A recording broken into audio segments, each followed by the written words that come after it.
Hello everyone, welcome back to Lakshya Academy. आप सभी का स्वागत है हमारे इस प्लेटफॉर्म पे जिसका नाम है लक्ष्य एकेडमी।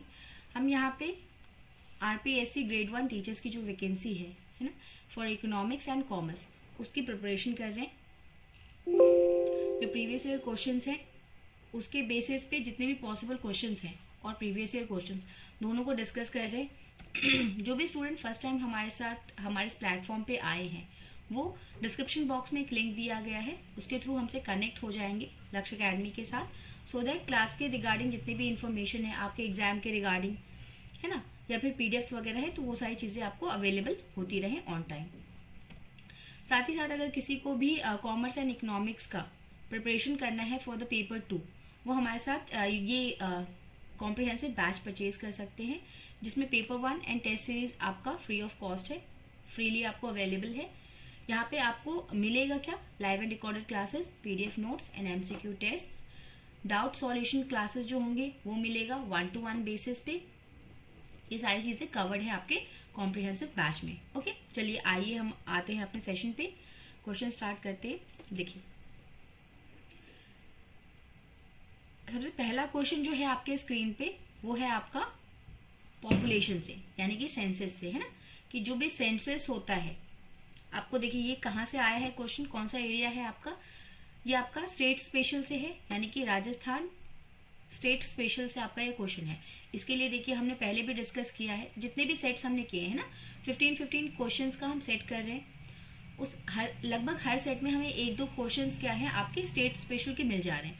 मतलब कौन से स्टेट में कौन सा मिनरल मिलता है, किस लिए वो फेमस है, कौन सा डिस्ट्रिक्ट फेमस है। सेंसस पे बहुत सारे क्वेश्चंस आ रहे हैं कि कहाँ पे आपका पॉपुलेशन सबसे ज्यादा है, चाइल्ड सेक्स रेशियो कहाँ ज्यादा है, लिटरेसी कौन से में ज्यादा है या कम है। तो मतलब स्टेट स्पेशल की जितनी भी चीजें हैं वो आपको कर लेनी है। अभी तक 2021 में एक बार सेंसस हो जाना चाहिए था, नया आपके पास सेंसस होना चाहिए था, जो कि अभी तक हुआ नहीं है। ठीक है, तो हमको 2011 का ही डाटा याद करना है। ठीक है, तो जो रिपीटर्स होंगे, जो सेकेंड टाइम थर्ड टाइम ये एग्जाम दे रहे होंगे, उनके लिए इजी है, क्योंकि उनको डाटा नया याद नहीं करना, बस रिवाइज करना है। तो देखिए क्वेश्चन क्या कह रहा है कि 2001 से 11 तक 10 साल में एक बार सेंसस होता है। तो 2001 से 2011 के का जो सेंसेक्स हुआ था उसमें किस जिले की जनसंख्या वृद्धि दर में प्रतिशत गिरावट अधिक है ना, मतलब कितना अधिक गिरावट आया है, सबसे अधिक किसमें गिरावट आया है। तो ये आपका ऑप्शंस है बाड़मेर, गंगानगर, चुरू या फिर अलवर। कहाँ पे सबसे ज्यादा आपका डिकेडल ग्रोथ रेट गिरा है ना।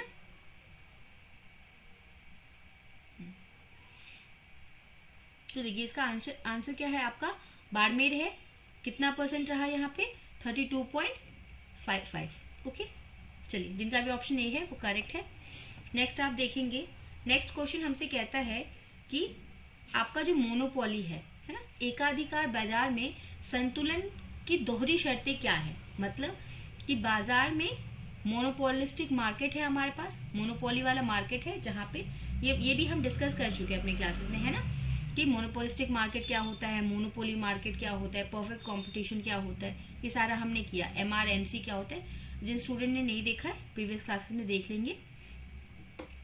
तो हमसे पूछ रहा है कि इक्विलिब्रियम के लिए 2 शर्तें क्या होती हैं, कंडीशंस क्या होती हैं हमारे पास, है ना, जब इक्विलिब्रियम आ जाए तो उसके लिए कंडीशन क्या है हमारे पास, कि देखिए ऑप्शंस है आपका कि हाँ, कि जो MC है cuts MR from the below, वक्र MR को नीचे से काटता है, वक्र MC वक्र MR को, मतलब MC MR को कट्स फ्रॉम बिलो, फिर MC वक्र MR वक्र को ऊपर से काटता है, या फिर D कि MC is equal to MR and MC cuts the MR from below, from above. देखिए यहाँ पे ये ऑप्शन थोड़ा गलत है, इसको थोड़ा आप करेक्ट करेंगे यहाँ पे।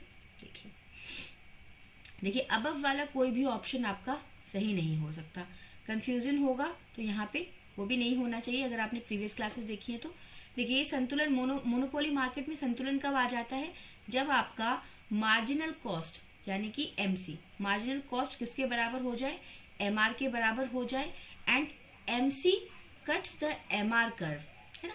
जो MC कर्व है वो कट करे आपके MR कर्व को फ्रॉम बिलो, नीचे से कट करे, ओके।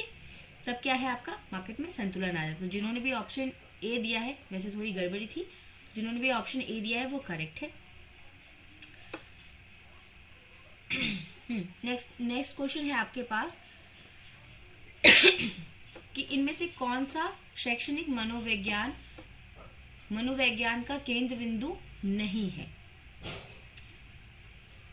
आपका ऑप्शन है लर्नर का स्टेटस, सीखने की स्थिति क्या है उसकी। स्टेटस थोड़ा हिंदी में पढ़ने में सेम लग रहा है, इंग्लिश वाला करेंगे तो कंफ्यूजन क्लियर हो जाएगा। उसका स्टेटस, उसकी सिचुएशन, लर्निंग प्रोसेस या फिर लर्नर, कौन सा जो है आपका ये एजुकेशनल साइकोलॉजी का पार्ट नहीं है।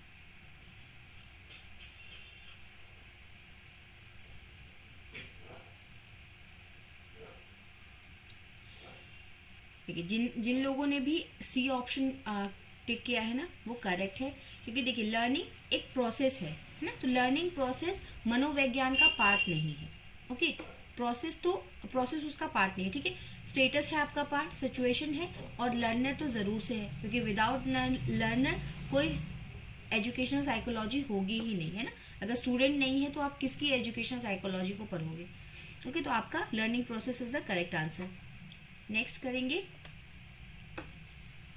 उन वस्तुओं की पहचान करें जो कारक भुगतान नहीं है ना, जिनमें पेमेंट्स इन्वॉल्व नहीं है। कौन सा ऐसा है जिसमें पेमेंट नहीं लगेगा।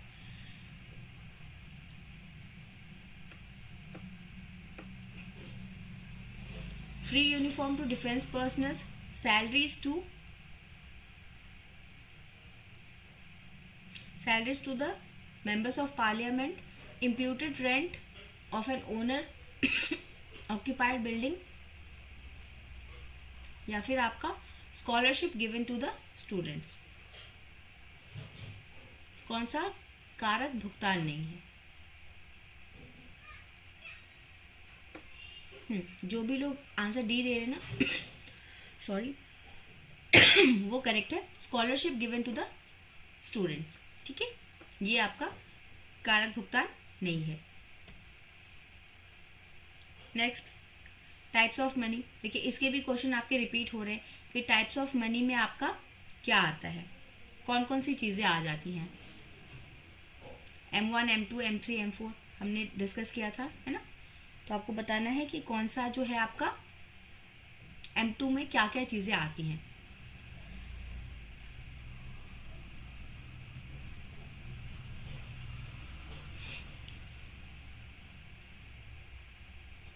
Currencies, demand deposit, post office savings deposits, ना कि पोस्ट ऑफिस में जमा।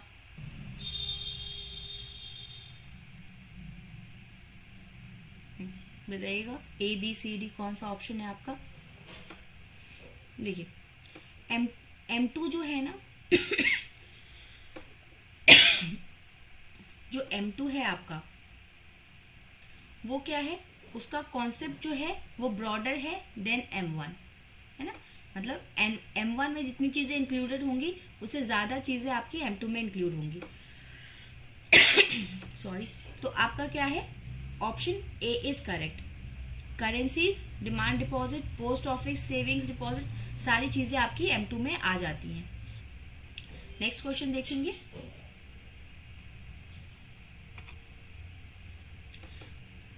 देखिए ये भी आपका राजस्थान स्पेशल से है, स्टेट स्पेशल का क्वेश्चन है। कह रहा है कि राजस्थान को हाल ही में क्षेत्रफल की दृष्टि से, थोड़ा पुराना क्वेश्चन है ये, है ना, क्योंकि एग्जाम पहले हो चुके हैं, प्रीवियस ईयर क्वेश्चन है। राजस्थान को क्षेत्रफल की दृष्टि से सबसे बड़ा राज्य क्यों माना जा रहा था, है ना। मतलब क्यों वो सबसे बड़ा आपका माना जा रहा था। तो ये प्रीवियस क्वेश्चन है। अब तो आई डोंट थिंक कि ऐसा क्वेश्चन आएगा, इसलिए आंसर तुरंत टिक कर देते। Due to the partition of Madhya Pradesh से वो अलग हुआ था, है ना, इसलिए उसको क्षेत्रफल। अभी भी वैसे राजस्थान जो है वो area wise, Rajasthan is the largest state of India, है ना, सबसे बड़ा एरिया उसका ही है। नेक्स्ट क्वेश्चन देखिए आपका इंटरनेशनल बिजनेस से है। Business environment in international business से आपका क्वेश्चन है कि अन्य उद्देश्यों के बीच वित्तीय स्थिरता और आर्थिक विकास को बढ़ावा देना इनमें से किनका उद्देश्य है ना? मतलब किसका मेन पर्पस क्या है आपका? Financial stability and economic growth, UNO का, यूनाइटेड नेशन ऑर्गेनाइजेशन का, आईएमएफ का, इंटरनेशनल मॉनेटरी फंड का, डब्ल्यूटीओ वर्ल्ड ट्रेड ऑर्गेनाइजेशन का, या गैट का? किसका आपका ये मुख्य उद्देश्य है कि वित्तीय स्थिरता हो और आर्थिक विकास हो? उसमें हेल्प करेगा वो सारे कंट्रीज के, है ना, स्पेशली डेवलपिंग कंट्रीज की। देखिए नाम में ही लिखा हुआ है आईएमएफ, है ना, तो जो भी स्टूडेंट्स बी दे रहे हैं वो एग्जैक्टली करेक्ट है कि इंटरनेशनल मॉनेटरी फंड का ये पर्पस होता है कि फाइनेंशियल स्टेबिलिटी हो और आर्थिक विकास हो सबका। नेक्स्ट क्वेश्चन बताइएगा, किसी अर्थव्यवस्था की 3 केंद्रीय समस्याएं, किसी भी एक इकोनॉमी में कौन से 3 मेजर प्रॉब्लम्स होते हैं इकोनॉमी में? पहला, what to produce, when to produce and which to produce. Which नहीं होता, विच फिर आ गया, काट दीजिए। अब इन दोनों में से बताइए, what to produce, how to produce और whom टू प्रोड्यूस, या फिर when to produce, who to produce and where to produce. जी देखिए, जिनका भी आंसर सही है ना, इट इज करेक्ट कि क्या करना है, कैसे करना है और किसके लिए करना है। ओके, यही 3 प्रॉब्लम है, क्या, कैसे और किसके लिए हमें बनाना है। ये 3 मेन समस्या है। अगर इन तीनों का हमको आंसर पता है तो हमारी इकोनॉमी में को डेवलप करने में स्मूथनेस आती है ना, मतलब आसानी से वो ग्रो कर पाता है। चलिए नेक्स्ट आपको बताना है कि किसने ये बुक लिखी है, अविकसित देशों में पूंजी निर्माण की समस्या। ये किसकी बुक है? रगनार नक्से का, एडम स्मिथ का, रिकार्डो का, या फिर सुम्पीटर का? किसका है ये बुक, है ना? अविकसित देशों में पूंजी निर्माण की समस्या, मतलब जो देश विकसित नहीं है उनमें पूंजी निर्माण में दिक्कतें आती हैं। किन्होंने लिखा है ये?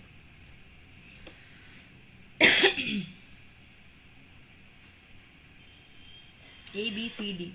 देखिए इसमें बड़ा दिक्कत है ना। देखिए ये किनकी बुक है? रगनार नर्स्के का, है ना, इनकी बुक है ये।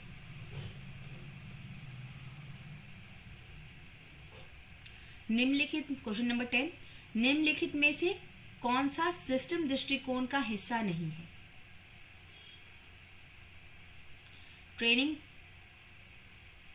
ट्रेनिंग साइकोलॉजी, प्रशिक्षण मनोविज्ञान, साइबरनेटिक्स, हार्डवेयर, सिस्टम एनालिटिक्स।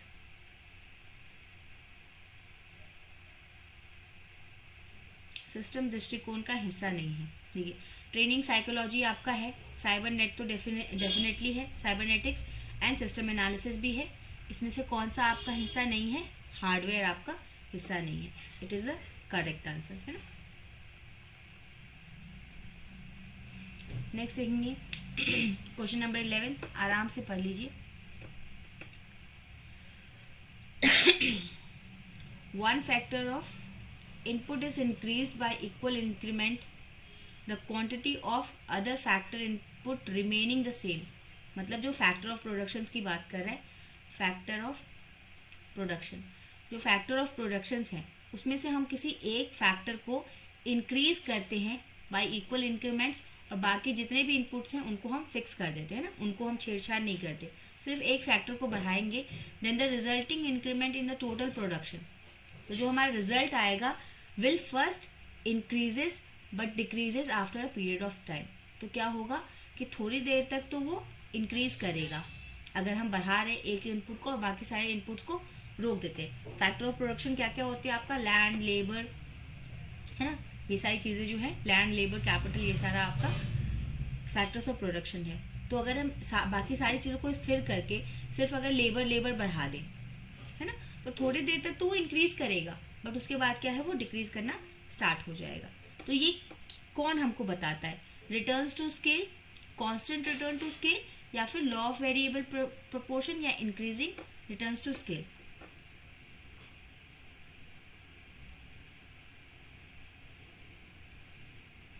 ये क्या है हमारा लॉ ऑफ वेरिएबल प्रोपोर्शंस, है ना, कि जैसे हम प्रोपोर्शन इंक्रीज करेंगे वैसे हमें रिजल्ट मिलेगा। देखिए ये इससे भी काफी क्वेश्चंस आते हैं ना आपका फॉर्म्स ऑफ मार्केट या फिर मार्केट स्ट्रक्चर जो है आपका, फॉर्म्स ऑफ मार्केट से काफी बार क्वेश्चन पूछे जाते हैं और काफी बड़े पैमाने पे, है ना। आपको कह रहा है मोनोपोलिस्टिक कंपटीशन का विशेषता नहीं है ना, तो इसके लिए आपको पता होना चाहिए कि परफेक्ट कंपटीशन के क्या क्या फीचर्स हैं, है ना, क्या क्या कैरेक्टरिस्टिक्स हैं, फिर आपका मोनोपोलिस्टिक के क्या क्या हैं। ठीक है, पहला कह रहा है कि easy entry of firms into the industry, product differentiation, relatively large number of sellers, है ना, और होमोजीनियस प्रोडक्ट्स। जी जो भी स्टूडेंट डी आंसर टिक कर रहे हैं इट इज करेक्ट। क्यों? क्योंकि होमोजीनियस प्रोडक्ट यहाँ पे नहीं होता, यहाँ पे बाकी सारी चीजें तो वैसी की वैसी रह जाती हैं जैसी आपकी परफेक्ट कंपटीशन में थी, बट यहाँ पे क्या है आपका प्रोडक्ट डिफरेंट, देखिए यहीं पे लिखा है ना प्रोडक्ट डिफरेंशिएशन, तो यहाँ पे क्या आ जाता है प्रोडक्ट डिफरेंशिएशन आ जाता है, प्रोडक्ट होमोजीनियस नहीं रहता, सजातीय उत्पाद नहीं रहती।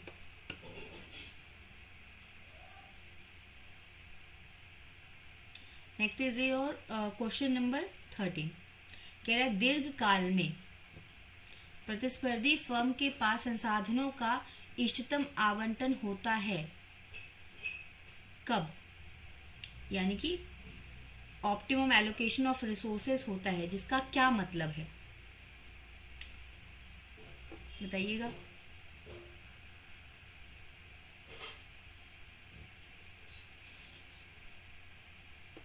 देखिए आपका ऑप्शन बी इज करेक्ट, क्योंकि देखिए लॉन्ग रन की बात करना है, long run average revenue is equal to long run marginal revenue which is equal to price, यही आपका प्राइस के बराबर हो जाएगा, और वो प्राइस क्या है आपका marginal cost, long run marginal cost is equal to long run average cost, क्योंकि लॉन्ग रन में क्या है ना आपकी सारी चीजें वेरिएबल हो जाती हैं। ओके, तो आपका ऑप्टिमम एलोकेशन ऑफ रिसोर्सेज कब होगा, इस पॉइंट पे, मतलब हमने अपने रिसोर्सेज को इफिशिएंटली और ऑप्टिमम लेवल पे यूटिलाइज कर लिया है, अब नथिंग इज पॉसिबल। ओके, तो आपका option B is correct. Question number 14 and second last question of the day, कह रहा है आर्थिक विकास का अर्थ आप क्या समझते हैं। इकोनॉमिक ग्रोथ, आर्थिक विकास से, आर्थिक विकास मतलब आर्थिक विकास, ओनली इंक्रीज इन जीएनपी, सिर्फ जीएनपी में बढ़ावा हो जाए हम मान लेंगे आर्थिक विकास हो गया। Only increase in per capita income, सिर्फ पर कैपिटा में इनकम बढ़ गया तो ग्रोथ हो गया। देखिए ये ओनली वाली चीजें तो पहले ही काट दिया कीजिए। इकोनॉमिक ग्रोथ अगर यही आंसर होना होता तो इसका मतलब क्यों पूछा जाता है ना, तो आपका ऑप्शन क्या है economic growth plus progressive changes, ऐसे चेंजेस जो कि प्रगति की तरफ हमको लेके जा रहे हैं, in certain important variables which determine wellbeing of people. देखिए 2-3 बातें इसमें एक लाइन में कह दी गई, एक तो आपका इकोनॉमिक ग्रोथ हो तभी हम बोलेंगे कि आपका आर्थिक विकास हो रहा है, प्लस वो आर्थिक विकास ऐसा हो जो आपको आपका डेवलपमेंट करा रहा हो, है ना, आपको ऊंचाइयों तक लेके जा रहा हो, जैसे हमने अभी चंद्रयान गगनयान ये सब लॉन्च किया, इट इज प्रोग्रेसिव, प्रोग्रेस कर रहे हैं हम। और तीसरी बात इसमें बोल दी गई कि ऐसा होना चाहिए कि जिससे कि जो मानवता है उसको नुकसान ना हो, है ना, लोगों का कल्याण भी हो। अब ऐसा नहीं कि हम रॉकेट पे रॉकेट लॉन्च कर रहे हैं और यहाँ पे सबकी हेल्थ खराब हो रही है, जैसा यू कैन सी इन दिल्ली, है ना, गैस चैम्बर बना हुआ है, तो डेवलपमेंट ऐसा नहीं करना कि आपके लोग ही मर जाएं, तो फिर किस क्या इकोनॉमी, कहाँ की इकोनॉमी, है ना। लास्ट क्वेश्चन कि बैलेंस ऑफ ट्रेड से आप क्या समझते हो, व्यापार संतुलन का संबंध है किससे, ट्रांसपोर्ट सर्विसेज से, इंश्योरेंस से, import and export of goods से, या फिर बैंकिंग से, है ना, बहुत ही इजी क्वेश्चन। सी है, ठीक है, import and export of goods not services, सिर्फ गुड्स, ये आपका बीओटी होता है, ठीक है, और बीओपी में हम सारी चीज़ें ले लेते हैं, बैलेंस ऑफ पेमेंट में सारी चीज़ें आ जाती हैं, गुड्स एंड सर्विसेज, और उसके अलावा और भी चीज़ें आती हैं, जब हम थ्योरेटिकल क्लासेस करेंगे, है ना, तब इन सब चीज़ों को डिटेल में देख लेंगे। चलिए, thank you everyone, thank you for joining the sessions, और ये कॉम्प्रिहेंसिव बैच अगर आपको परचेज करना है तो ज़रूर से कर लें, ऑफर चल रहा है। चलिए, thank you, have a wonderful and nice day.